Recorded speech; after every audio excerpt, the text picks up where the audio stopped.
बाबा जी का बिल्डोजर क्यों चल रहा है और किसने चलाया है और किन पर चलाया जा रहा है। देखिए, ये बाबा जी का बुलडोजर नहीं, ये तानाशाहियों का बुलडोजर है। हमारा बंटवारा कर दिया गया, 3 भाइयों को जम्मू कश्मीर और लद्दाख को अलग कर दिया। इनको डर लोगों का नहीं है, डर अपना है। इनको दुख लोगों का नहीं, दुख अपना है।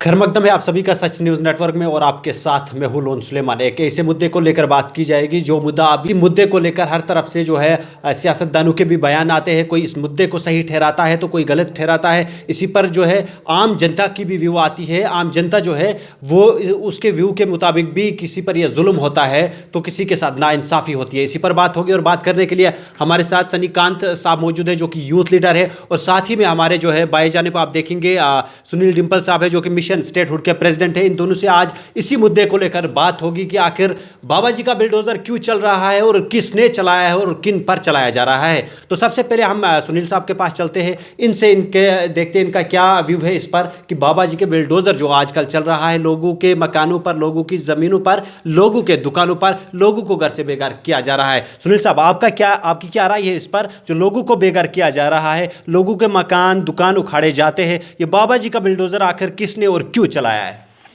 सुलेमान भाई, मैं इस समय सच न्यूज़ के माध्यम से पूरे जम्मू कश्मीर की आवाम को और जम्मू कश्मीर, चिनाव वैली, पीर पंजाल, डोडा, किश्तवाड़, भदरवा, पुंछ, राजौरी, सुरनकोट, मेंढर, हमारे सांबा, कठुआ, उधमपुर, तमाम ज़िलों के लोगों को एक पैगाम पहुंचाना चाहता हूं कि इस समय मालूम नहीं हमारे जम्मू कश्मीर को किसकी नज़र लग गई है। हमारा भाईचारा खतरे में है। हर 1,30,00,000 अवाम जिनके लिए मैंने जंग का ऐलान किया था 5 अगस्त 2019 को, और मैंने ये कहा था कि मुझे वो रियासत चाहिए जो मेरे बुजुर्ग हमें दे करके गए हैं। हमारे महाराजा हरी सिंह जी हमारी रियासत को दे करके गए हैं, और ये रियासत किसी एक मजहब की नहीं है। ये हिंदू, मुस्लिम, सिख, ईसाई, गुज्जर, बकरवाल, चिनाव वैली, पहाड़ी लोगों की, तमाम मजहबों के लोगों की रियासत है। हमारा बंटवारा कर दिया गया, 3 भाइयों को जम्मू कश्मीर और लद्दाख को अलग कर दिया। ना जाने किसकी नज़र सुलेमान भाई हमारे जम्मू कश्मीर को लग गई है। और इस दौर में सबसे पहला मेरा पैगाम यह होगा कि आपसी भाईचारे को बनाए रखना। हम जीत की तरफ है, रियासत वापस आएगी। और सबसे पहले मैं ये कहूँगा कि इल्हाक की शर्तों वाली हमारी रियासत होनी चाहिए, जिन शर्तों के ऊपर हमारे महाराजा हरी सिंह जी हमारे जम्मू कश्मीर का और पीओके गिलगित बल्टिस्तान का इल्हाक भारत के साथ करके गए थे। और वो इल्हाक की शर्तों में हमारी ज़मीनें, हमारी नौकरियां, हमारे तमाम वर्ग के लोग, 1,30,00,000 अवाम आज की तारीख में उनका सब कुछ हिफाजत में था और सुरक्षित था। ये हमसे स्टेट सब्जेक्ट छीन लिया, रियासत का दर्जा छीन लिया, यूनियन टेरिटरी बना दिया और स्पेशल स्टेटस छीन लिया। उसके बाद आपने देखा कि वो इल्हाक की शर्तों की इस तरह से धज्जियां उड़ाई कि आज उसका खमियाजा हम भुगत रहे हैं। महाराजा जी ने इसीलिए हमारी नौकरियां और ज़मीनें हिफाजत में रखी थी इल्हाक की शर्तों में, ताकि हमारे भोले भाले लोग, तमाम मजहबों के लोग, हर ज़िले के लोग, दूर दराज के इलाकों के लोग, वो उनकी ज़मीनें और नौकरियां हिफाजत में रखें। बहुत दुखद का समय, लेकिन एक पैगाम इस समय मैं भेजना चाहता हूं कि भाईचारा बनाए रखना। ये दौर ज़्यादा नहीं चलेगा, ये निकल जाएगा। सिर्फ हमें इकट्ठा रहना पड़ेगा। और मजहबी, जिस तरीके से सुलेमान भाई आज इविक्शन की बात कर रहे हैं, हम सरकार से संविधानिक तरीके से अपनी मांगों को पूरा करवाएंगे कॉन्स्टिट्यूशनल वे में। लेकिन टीआरएफ की आज धमकी आती है और उसमें कहा जाता है कि जो लैंड एविक्शन में जो सरकारी मुलाजिम रेवेन्यू विभाग के मुलव्विस होंगे उनको हम बख्शेंगे नहीं। अरे आप कौन होते हैं टीआरएफ वाले? आप हमें यह बताएं। यह हमारा अंदरूनी मामला है।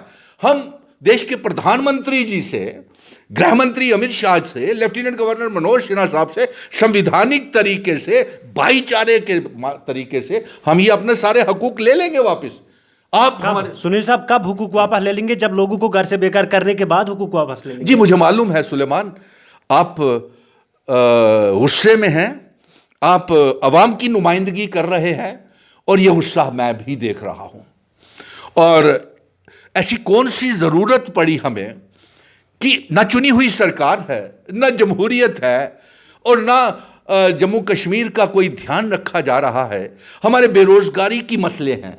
भारतीय जनता पार्टी के दफ्तर के बाहर हर नेशनल यूथ कॉर्प्स, रहबरे खेल, जंगलात, सेहत, एसपी और विलेज डिफेंस कमेटीज़ के मेंबर, पीएचई, पीडीडी, पीडब्ल्यूडी के डेली वेजर्स और तमाम हमारे जितने contingent paid workers, anganwadi workers और यही नहीं कश्मीरी पंडित, माइग्रेंट मुलाजिम, हमारी आगे ही इतनी मुसीबतें हैं लेफ्टिनेंट गवर्नर साहब। और आपको मैं अमित शाह जी आपसे तो गुहार लगाते हैं हम कि इस समय जम्मू कश्मीर जिस तरीके से किसी डायरेक्टर को अटैच कर दिया जाता है डिविजनल कमिश्नर के साथ ऑफिस में, या किसी कमिश्नर को अटैच कर दिया जाता है सेक्रेटरीट में, तो उसी तरह से हमारे जम्मू कश्मीर को भी इस समय होम मिनिस्टर साहब के साथ अटैच किया हुआ है। यानी कि सीधे का सीधा जो चीफ मिनिस्टर्स की पावर्स हैं वो सारी होम मिनिस्टर साहब को हमारी देख रेख करनी है। और इस समय क्या हमारे अमित शाह जी, आपको मालूम नहीं है कि जम्मू कश्मीर में कितना गुस्सा है, कितना तनाव है, कितने दहशत में लोग हैं। आज हमारे हंसते खेलते जम्मू कश्मीर को ना जाने किसकी नज़र लग गई है। और इसी का नतीजा ये हुआ कि वहाँ बठिंडी, चाटा, नरवाल बाईपास में tear gas shell, stone balloting करनी पड़ी। ऐसे प्यार से पेश आइए साहब। अगर आपने किसी, अब गड़े मुर्दे क्यों उखाड़ रहे हैं जो पहले हो गया? अब बताइए कि 2014 के बाद ऐसी जो लैंड इंक्रोचमेंट की वारदातें हैं, घास चढ़ाई की या रोशनी की या स्टेट लैंड की, वो ना हो। अब पिछले जो 70 सालों से जो महाराजा जी जिनको ज़मीनें दे करके गए या जिनके बुजुर्ग जिनको ज़मीनें दे करके गए हैं वो गड़े मुर्दे उखाड़ेंगे तो तनाव तो होगा ही। इसलिए आप प्यार से पेश आए और आप बताएं कि आपने 5 अगस्त 2019 के बाद आपको क्या ज़रूरत पड़ी कि आप ज़मीनें खाली करवा रहे हैं। आपने हमारा दरबार मूव रोक दिया, आपने हमारे रियासत का डेमोग्राफी, आइडेंटिटी, कल्चर को आप बदलने की कोशिश कर रहे हैं। आप तो 25 लाख वोटर जम्मू कश्मीर में बसाने की कोशिश कर रहे थे। मिशन स्टेटहुड उस समय नहीं खड़ा होता और सड़कों के ऊपर नहीं आता तो ये हमारे एक और हमला था हमारे ऊपर। आपको मालूम है कि अब प्रॉपर्टी टैक्स भी लगने जा रहा है और स्मार्ट मीटर लगा दिए। कौन इसके लिए जंग लड़ा?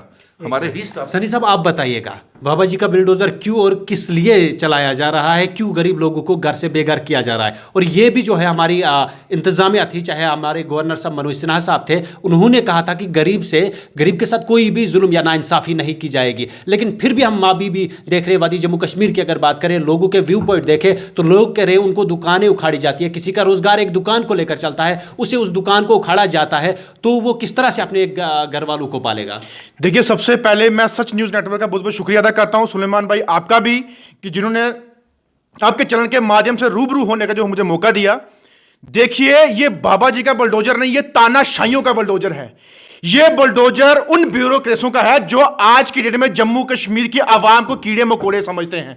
ये बुलडोजर उन लोगों का है जो जम्मू कश्मीर की आवाम को एक, मैं बोलता हूं ना, एक मतलब कि आम जैसे कोई नाली से कीड़े उठ के बाहर घूम रहे हो जिसको हम पांव मार के खुदेड़ दें, उस तरीके का बुलडोजर जम्मू कश्मीर के लोगों के ऊपर फहराया जा रहा है। हमारे जम्मू कश्मीर की गरीब जनता के अरमानों के ऊपर ये बुलडोजर जो है वो फहराया जा रहा है। अगर आज इनको बुलडोजर फहराने का बड़ा सूझ रहा है, पहले कहां सोए थे? पकड़ो आप उस तहसीलदारों को, नायब तहसीलदारों को, उन पटवारियों को, उस डिपार्टमेंट को जिन्होंने परमिशनें दी बिल्डिंग बनाने की, जिन्होंने वो ऑर्डर्स दिए वहां पे बिल्डिंग खड़ी करवाने की। आज अगर आपने बिल्डिंग खड़े करके बड़े बड़े शोरूम को जो है वो तबाह कर रहे हो, वहां पे 10 से 20 मुलाजिम जो काम करते हैं वो आज बेघर हो चुके हैं। अगर आपने बिल्डिंग, अगर आपने नहीं बनाने, अब तोड़नी थी तो बनाने की अनुमति क्यों दिलाई आपने?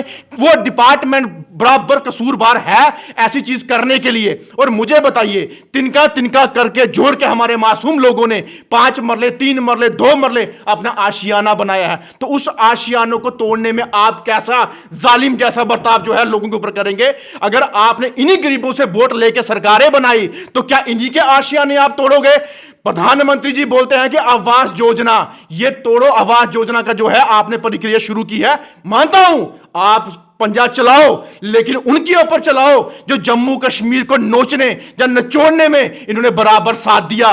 उन लीडरों के ऊपर चलाओ जिन्होंने 500-500 कनाल, हजार कनाल जमीन अपने पांव के नीचे रखी है, जिनके बंगले हैं 10-10 कनाल के, 15-15 कनाल के, उनके ऊपर बुलडोजर चलाओ, लेकिन गरीब जनता के ऊपर मत चलाओ। मुझे बताइए कि अगर आपको जो बिल्डिंग इस टाइम तैयार खड़ी है, लोग उसमें काम करते हैं, तो अगर इनको वैसे भी तो खाली करवा के किसी ना किसी को इन्होंने बेचनी तो है ही, तो वहीं से रेवेन्यू इकट्ठा करके गवर्नमेंट के हवाले करवाया जाए। वहीं से जो लोगों के मकान इस टाइम है, जैसे कि एलजी साहब ने बोल दिया और डीसी मैम ने बोल दिया कि 5 से लेकर 15 मरले तक जो है हम इनसे रेवेन्यू लेंगे, रजिस्ट्रेशन लेंगे, उनके मकान उनके हवाले करेंगे। लेकिन मैम, करनी और कथनी में बहुत फर्क है। हमें आपकी बोलने से, आपके बोलने के ऑर्डर से नहीं, हमें रिटर्न चाहिए कि जम्मू कश्मीर के लोगों को लिख के दीजिए कि आपके उस मकान को, उस आशियानों को, उन अरमानों को काटा नहीं जाएगा, तोड़ा नहीं जाएगा। नहीं तो जम्मू कश्मीर के अंदर आज की डेट में जो जन से लाभ आ रहा है, इससे भयंकर जो है जम्मू कश्मीर के अंदर आएगा। हमारी एडमिनिस्ट्रेटर जो आज की डेट में हमारे जम्मू कश्मीर के लोगों के ऊपर हावी हो चुकी है, यहां की ब्यूरोक्रेसी, बाबूशाही जो हावी हो चुकी है, ये हम बर्दाश्त नहीं करेंगे। मासूम लोग बसते हैं जम्मू कश्मीर के। सनी साहब, ये बिल्डोजर आखिर किसका बिल्डोजर है जो ये गरीब आवाम पे चल रहा है? मैंने बोला ये बाबा जी का नहीं, ये तानाशाहियों का बिल्डोजर है, जिनकी सरकारें हैं सेंटर में, जिनके एडमिनिस्ट्रेटर बैठे हैं जम्मू कश्मीर के अंदर। आए दिन कोई ना कोई लिबार्टरी की तरह जम्मू कश्मीर के अंदर टेस्टिंग की जाती है, चाहे वो नौजवान के लिए हो, चाहे टेलीविजनों के लिए हो, चाहे लोगों के लिए हो, चाहे लैंड के लिए हो। आने वाले टाइम में 1 अप्रैल के बाद जो प्रॉपर्टी टैक्स लगने जा रहा है, ये किस खाते में जाएगा मुझे बताइए। अगर इतनी जमीनें, इतना मकान, सब कुछ तोड़ तड़ाड़ के, इतना रेवेन्यू इकट्ठा करके कहां लगेगा? आज की डेट में जम्मू कश्मीर के अंदर ट्रेजरी खाली हो चुकी है। कहां है हमारा पैसा? LIC, बैंक, वो सब कुछ हमारे आज जो है डूब रहे हैं। वो SBI भी और अबानी, अडानी, उनका तो नाम सबसे पहले लिस्ट नंबर 1 पे है। और कर्जा हमारे ही जम्मू कश्मीर के JK बैंक से 255 करोड़ रुपए जो है अडानी को दिए। क्यों? हमारी जनता यहां पे भूखी मर रही है, हमारे नौजवान आज जो है ड्रग्स और नशे की तरफ जा रहे हैं, लेकिन उनकी तरफ, उनके रोजगार की तरफ कोई ध्यान नहीं। लोगों के आशियाने तोड़े जा रहे हैं, लोगों के साथ अत्याचार किया जा रहा है। डेली विजिल पिछले 26 साल से आज धरनों में बैठे हैं, उनके साथ इंसाफ नहीं किया जा रहा। और जम्मू कश्मीर के अंदर आए दिन करप्शन, 400 करोड़ रुपया स्कैम जम्मू कश्मीर के अंदर हो रहा है। कब तक निचोड़ोगे जम्मू कश्मीर को?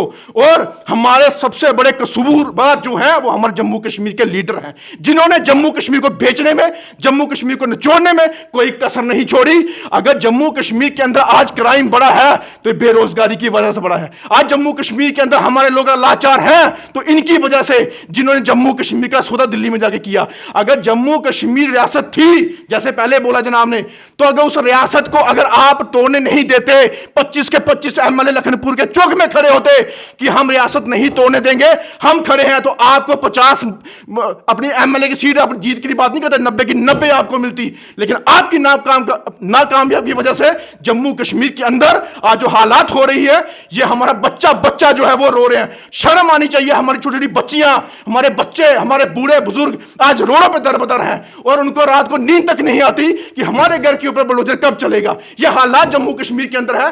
सनी साहब, सुनील साहब, आपसे जानने की कोशिश करेंगे कि पिछले, अगर आप जिस तरीके से सनी साहब ने कहा कि ये बिल्डोज़र जो है ये बाबा जी का नहीं, ये तानाशाहियों का है और सीधा जो है ये जो एडमिनिस्ट्रेटर है कश्मीर के अंदर, ये उन्हीं का बिल्डोज़र है। तो आप मुझे इतना बताइए कि अगर बात की जाए पिछले कई सालों से लोगों ने अगर स्टेट लैंड हो, घास चराई हो या फिर सरकारी ज़मीन हो कब्जा कर रखा था, आज तक सरकार ने वापस क्यों नहीं लिया? आज कैसे उनको याद आया कि हमें स्टेट लैंड, घास चराई या सरकारी ज़मीन खाली करानी है, तब जाकर उन्होंने एक बिल्डोज़र उठाया और लोगों को घर से बेघर करना शुरू कर दिया? नहीं, ये तो आपको मैं बता दूं सुलेमान भाई, ये तो एक जम्मू कश्मीर को लेकर के पूरे मुल्क में हमारे ऊपर सियासत की जा रही है।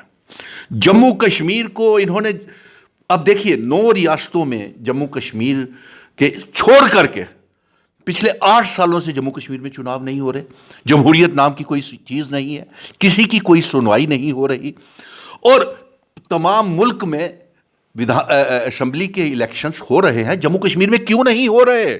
इसकी जवाबदेही बनती है। और फिर आप देखिए कि जम्मू कश्मीर के लेकर के पूरे मुल्क में ये हमारे 370-35 से स्टेट सब्जेक्ट रियासत के दर्जे को लेकर के ये सियासत करते हैं, ये बेचते हैं दूसरे चुनावों में, दूसरी रियासतों में। देखिए अब अमित शाह जी आते हैं, वो गालियां निकालते हैं 370 से के बाद देखिए हालात सुधर गए, यहाँ पे खुशहाली है, पीस है, नॉर्मेलिटी है, डेवलपमेंट है, एम्प्लॉयमेंट है। कहाँ है?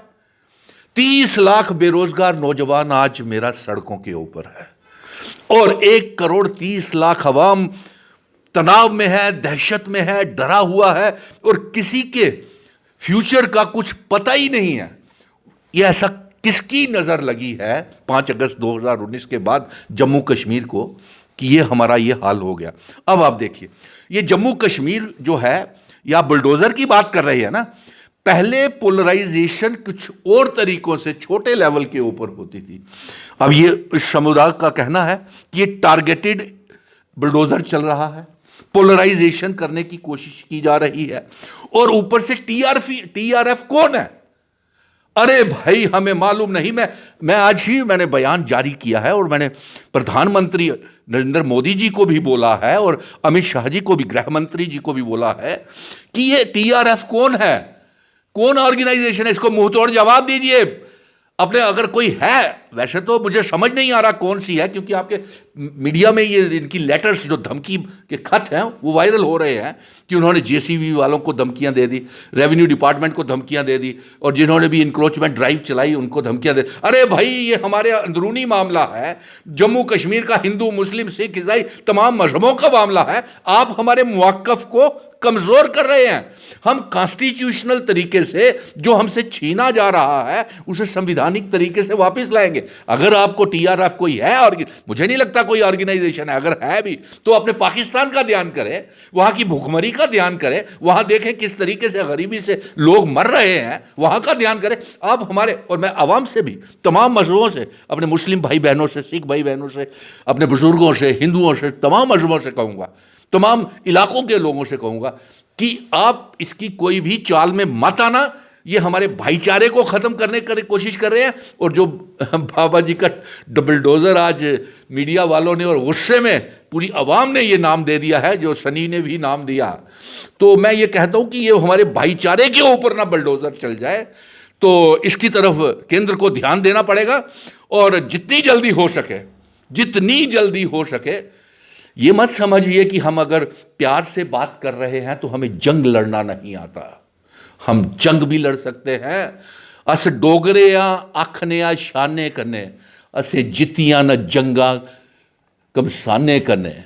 और एक बात और कह दूं, तू इधर उधर की बात ना कर, तू ये बता ये काफिला कैसे लुटा।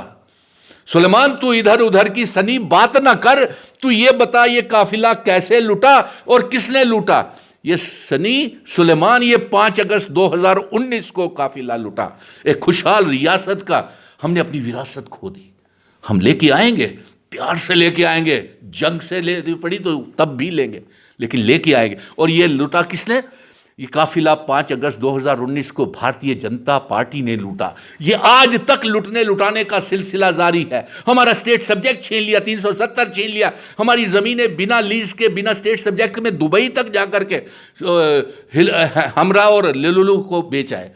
रियल एस्टेट वालों को जम्मू की ज़मीनें बेच दी। अब बाहर के लोगों को जम्मू में लाना चाहते हैं। हमारे व्यापारियों को आपने बर्बाद कर दिया। आप हर दिन तुगलकी फरमान और फतवे जारी करते रहते हैं। आपने व्यापारी बर्बाद कर दिए, बेरोजगारी, फाइनेंस अकाउंट्स की लिस्ट, सुनील डिंपल धरने पे बैठा, स्क्रैप। सब इंस्पेक्टर्स की लिस्ट, प्रोटेस्ट हमने किए इंसाफ के लिए, लिस्ट स्क्रैप। जेईस की लिस्ट, और उसके बाद जेकेएसएसबी पब्लिक सर्विस कमीशन की पोस्टें सारी विड्रॉ हो गई। किसको नौकरी दी? झूठ बोलते हैं ये। और मैं देख रहा था कि हमारे बदलता जम्मू कश्मीर को मुंबई में हमारे उपराज्यपाल एलजी साहब कह रहे थे कि जम्मू कश्मीर में, और अमित शाह जी का भी यही दावा है कि 5 अगस्त 2019 के बाद 370 हटने के बाद जम्मू कश्मीर में खुशहाली है, विकास है, डेवलपमेंट है, एम्प्लॉयमेंट है। कहाँ है? अरे 30 लाख बेरोजगार नौजवान हो गया साहब। और अब टारगेट किलिंग्स की बात करते हैं कि अब यहाँ पे खून खराब हो, उससे भी ज़्यादा टारगेटिंग सिलेक्टिव किलिंग हो गई। डांगरी में हमला, रजौरी में हमला, नरवाल में ब्लास्ट, उधमपुर में हमला, सिदरा में ब्लास्ट। कश्मीरी पंडित मुलाजिम और रिजर्व कैटेगरी का मुलाजिम सारे जम्मू आकर के बैठे हुए हैं। किसमें कमी आई है। और आपको मैं बता दूं, जब टारगेट किलिंग्स का सिलसिला चला और मिशन स्टेटहुड ने जब जंग का ऐलान किया, और हमने ये भी कहा कि इतना बड़ा हादसा राजौरी में हो गया, सिलेक्टिव किलिंग, एक ही हमारे हिंदू भाई को की शहादतें हो गई, बच्चे मारे गए, तो ना अमित शाह जी का कोई बयान आता है और ना प्रधानमंत्री जी का भी बयान। जब वो हमारी गुहार पहुंची तो भागते हुए लोहड़ी वाले दिन अमित शाह जी जम्मू में आए। एक बात सनी साहब, एक बात जरूरी बात है, पहले सुन लीजिए। और ये सनी ने बिल्कुल सही कहा कि 25 विधायक अगर उस समय भारतीय जनता पार्टी के नेता खड़े होते तो रियासत इस दौर में नहीं पहुंचती। अगर आप पीडीपी के साथ निकाहनामा नहीं करते तो रियासत इस दौर में नहीं पहुंचती। फिर आपका डाइवोर्स होता है और 6 साल के लिए चुन के भेजा था, वो 1 साल में ही आप अपनी तनख्वाहें बढ़ा करके निकल आते हैं। और फिर उसके बाद आप राजनीति करते हैं, कमेटीज बनाते हैं। वो जितने भी बेचारे नेशनल यूथ कॉर्प, रहबरे खेल, जंगलात, सेहत, एसपीओ, पीसीएचई, पीडीडी, पीडब्ल्यूडी के डेली रिजर्व कैटेगरी के मुलाजिम, कश्मीरी पंडित मुलाजिम, उनके लिए कमेटी बनाते हैं। कमेटी कौन? इनका x deputy chief minister, x speaker. हम जी आपकी वकालत केंद्र में करेंगे, वहां करेंगे। अरे गए ना केंद्र में वो, हाँ सनी, उसका हाल देखा आपने? वहां से एलजी ने, अमित शाह जी ने फटकार लगाई, चलिए जाके एलजी और चीफ सेक्रेटरी से बात कीजिए। और ये बेचारे मुंह लटकाते आगे। फिर इनमें से सूत्रों के हवाले से ये भी जानकारी आई कि इन्होंने कहा कि गृह मंत्री जी अमित शाह जी, जम्मू कश्मीर में चुनाव करवा दीजिए। उन्होंने कहा जाइए, दफ़ा होइए यहाँ से, हैं कोई कान खींच के ही जा, बुरी भाषा में ही नहीं कहना होता। उन्होंने खाली हाथ भेज दिया। उन्होंने कहा 5 सीटें नहीं मिलेंगी आपको यहाँ से, आप बातें कर रहे हो, सारा जम्मू कश्मीर आपके खिलाफ है।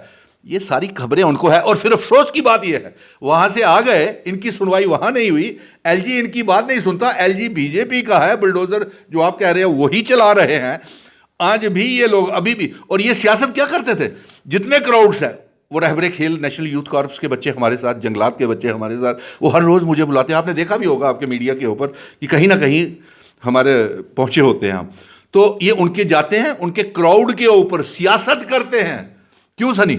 ये भाषण प्रतियोगिता करते हैं, लंबी लंबी फेंकते हैं, और बाद में इनकी सुनवाई कुछ नहीं होती। और अमित शाह जी, आप भी तो आए थे लोहड़ी वाले दिन, तो आप ही बात कर जाते, हिदायत दे देते, जो आपने इनको कहा था कार्यकर्ताओं को कि एलजी और चीफ सेक्रेटरी से बात कर जाइए, तो आप ही एलजी और चीफ सेक्रेटरी को हिदायत दे जाते कि इन बच्चों की करो। सनी साहब, एक लाइन और, 1 मिनट। और उसके साथ अभी कल की बात देखिए, अनुराग ठाकुर आए थे, बच्चे बाहर चिल्लाते रहे, रहबरे खेल, जंगलात, national youth corps, daily Vaser, हमसे मिलो, हमसे मिलो, जार जार रो रहे थे। हमारा दिल पीस रहा था। अनुराग ठाकुर बड़ी बड़ी फेंक करके चला जाता है और इनसे मिलने से इनकार कर देता है। आप बताइए कि मेरा मित्र सनी भी यहां बैठा हुआ है, अब अवाम फैसला करे कि ये कितने भारतीय जनता पार्टी वाले और दर्शक फैसला करें कि कितने हमारे हैं। तो ये आपका कहना ठीक है कि बाबा जी का बुलडोज़र है। ये बुलडोज़र हर चीज़ के ऊपर, बेरोज़गारों के ऊपर भी चल रहा है, व्यापारियों पे भी चल रहा है, और आम नागरिकों के ऊपर भी चल रहा है, छोटे रेहड़ी फड़ी दुकानदार सब के ऊपर चल रहा है। कोई किसी को इन्होंने बख्शा नहीं है। और वही मैं जो प्रॉपर्टी टैक्स की मैंने जंग छेड़ी शुरू की हुई है, अगर ज़रूरत पड़ी प्रॉपर्टी टैक्स को लेकर के तो हम जम्मू बंद की भी काल देंगे, क्योंकि हमें अपने घरों में ही किराएदार बनाया जा रहा है। सनी साहब, आप मुझे ये बताइएगा कि जब भी गरीब पे बुलडोज़र चलता है तो सियासतदान इस हवाले से कोई बात नहीं करते, सिर्फ अपने कैबिन में बैठकर या अपने ऑफिस में बैठकर एक बयान देते हैं। लेकिन जब उन्हीं सियासतदानों पर ये बुलडोज़र चलता है तो सड़कों पर अपने डॉक्यूमेंट्स लेकर आकर एहतजाज शुरू कर देते हैं। तो जब गरीब के लिए क्यों नहीं निकलते? जो गरीब इनको चुनते हैं उनके लिए नहीं निकलते, लेकिन अपनी जब बारी आती है सड़कों पर उतरते हैं। देखिए सुलेमान भाई, इनका जो डर है ना, वो इनके दिलों में बैठ चुका है। क्योंकि मैंने पहले आपसे कहा कि इन लीडरानों ने जम्मू कश्मीर को निचोड़ा है। और जम्मू कश्मीर को किस तरीके से निचोड़ा है? जब ये अपने मंत्री रहे हैं, संतरी रहे हैं, एमएलए रहे हैं, तो इन्होंने जे ऐसी अपनी गवर्नमेंट की जमीनें, स्टेट लैंड हो, घास चराई हो, कुछ भी हो, अपने नाम करवाई हैं। और इनको पता है कि जब अब बुलडोजर चलने वाला है तो उसमें आप भी आएंगे बीच में।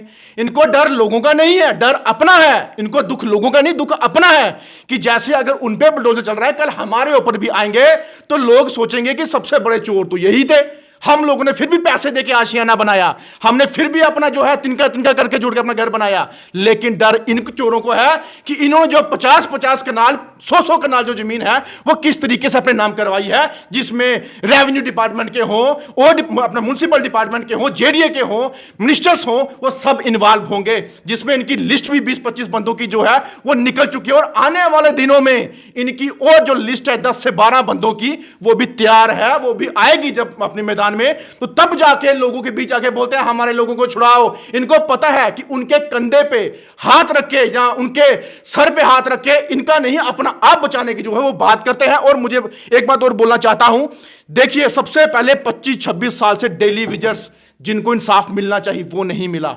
हमारे यूथ सड़कों पे है, जिनको मिलना चाहिए इंसाफ उनको नहीं मिला।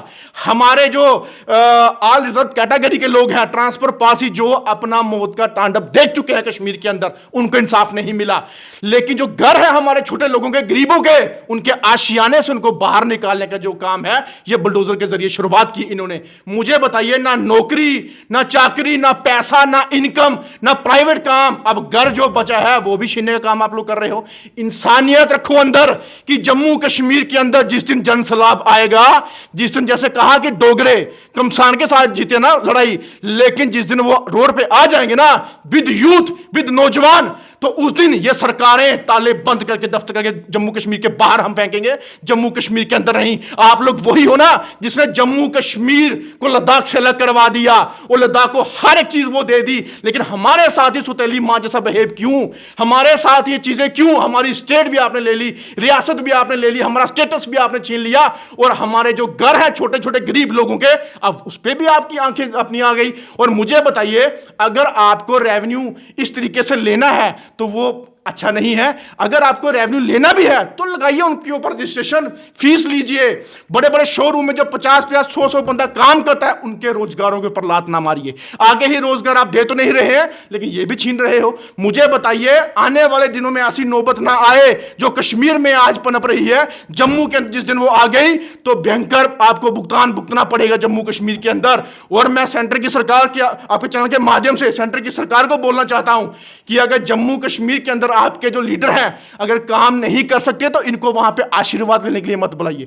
पहले कह चुके कि इनको वहां से फटकार पड़ी तो आगे जम्मू कश्मीर के अंदर ये वहां पे आशीर्वाद लेने जाते हैं और बोलते हैं हाँ जी सर हमें आप आशीर्वाद दीजिए, जम्मू कश्मीर का हम उद्धार कर रहे हैं। और जम्मू कश्मीर की हालत वाकई में दिल्ली में किसी को नहीं पता कि क्या बीत रही है जम्मू कश्मीर के लोगों के अंदर, ना मीडिया वालों को, ना वहां के सेंटर के मंत्री को। और अनुराग ठाकुर जी, अगर आप कल आए थे, आप कैबिनेट सेंटर मंत्री हैं स्पोर्ट्स के और एनवाईसी वाले स्पोर्ट्स के ही लोग थे, टीचर हैं पढ़े लिखे, कम से कम उनके पास जाना चाहिए था। एक सेंटर का स्पोर्ट्स का मंत्री आके उनके सामने से निकल जाता है तो शर्मसार करने वाली बात है बीजेपी को, जो उन्होंने कल ये वाक्य जो करके दिखा दिया।